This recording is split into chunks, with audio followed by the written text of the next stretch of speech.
Hi guys. Good morning. Good afternoon na pala.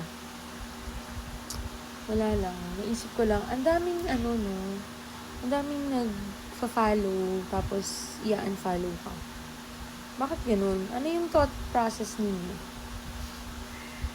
Kasi, I think kapag nag-follow ka, it means it's either you are interested dun sa creator or gusto mo pang or gusto mo yung video na napanood mo. Kasi ako ganun.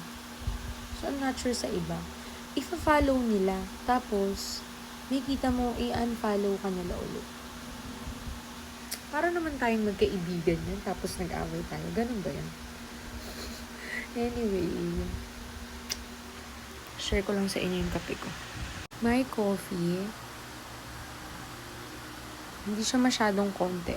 Charot. Kape. Anyway, yun lang naman. Ang akin lang naman, wag na kayo mag-follow. Kung i-unfollow nyo lang din.